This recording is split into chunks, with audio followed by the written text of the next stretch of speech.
Hello, it's Akin, Aregbesola, your life coach, your success coach. And today we want to look at the topic, why do good people suffer? Why do good people suffer? If suffering is meant to correct evil and as punishment for doing evil, then why do good people suffer? Suffering is not always something bad. It could be good sometimes, particularly when good people suffer. When nature has taken a record of all your good deeds and comes to the conclusion that it is time to reward you, what nature does is not to come to that level, that spiritual level where you are currently, but nature keeps your reward at that higher level. Maybe on the spiritual scale, maybe you are on level 3 and nature wants to promote you to level 7. So your reward, and in this case the prosperity that nature has reserved for you because of your practice of principles and all of that, would wait for you at level 7. And then nature would bring you up from level 3 to that level 7 to come and occupy your position, to possess your possession, to earn your reward. So the process of moving from the old spiritual you to the new spiritual you, where you now have access to this new level of spirituality, and of course as it reflects in the physical world, prosperity. So that transition between this old you and the new you is called spiritual transformation. During this spiritual transformation, which we as humans see as suffering, you would be denied a lot of things. It is like the old you is being poured out of you and a new spiritual virtue that matches the new position that you are going to occupy spiritually, which will reflect even in the material as well. That new virtue, while the old one is being poured away, the new one is replacing it. So your energy at this time is not towards making progress in business. It's not towards having a great marriage or having everything rosy for you. You are operating at a minimal energy level as far as the material world is concerned. All the spiritual energy that should have been focused on making progress in this area is now focused on like removing an old operating system from a computer and upgrading that computer with a new operating system. That's how it is. So because your energy is not focused on the material world at that time, but fully focused on developing you spiritually in order to gain that spiritual transformation into the new you, then the material things, your external world, appear to go like that. In other words, it appears like you are suffering. The things you used to do before that you get result for, you do them, you don't get result anymore. The things that with a snap of the finger, you have them right in front of you, they don't work like that anymore. So your energy, whether you are conscious of it or you are not conscious of it, your maker, your creator, the nature, everything works together to help you move from that old you to the new you. And then when you eventually get to the new you, that could take a couple of weeks, a couple of months, and in some cases a couple of years. When you have completed that transformation and you now arrive at that level, that kingdom that has been prepared, that reward that has been prepared for you at that level, then things begin to not just move well, but you would now also recover everything that you have lost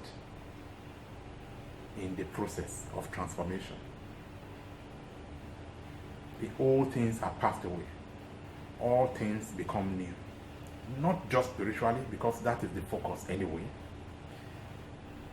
Because the goodies, the rewards, the laurels, the awards that nature has prepared for you for being good cannot contain, your old self cannot contain it. You are too small. So nature or God needed to build a higher capacity, a bigger spiritual capacity that can contain the rewards that you have earned. So while that is going on, why God is building a new you, and things don't appear to work in the physical like they used to, it will look like you are suffering. But that kind of suffering is only temporary and a good one, because it is building your capacity for the rewards that are coming your way. In any case, that's another sub-principle, that before you can occupy a glorious position, you must first suffer. Because in the process of suffering, aside learning the virtues that you need to sustain you at this new level, you are also releasing energy in suffering that you would need to build the glory that you are coming into. I'll give you an example. To build a house, to put an infrastructure, for example, a house in place, even though you are constructing, you are building that house, a lot of destruction, a lot of bringing down had to take place in several other places for this building to come up. The sand would have to be taken from somewhere. The cement would have to be, if you understand the process of making cement, so the limestone landscape has to be brought down, has to be destroyed, taken to the factory, converted into cement. The raw material for making your building, for your roofing materials, have to be extracted from the ground.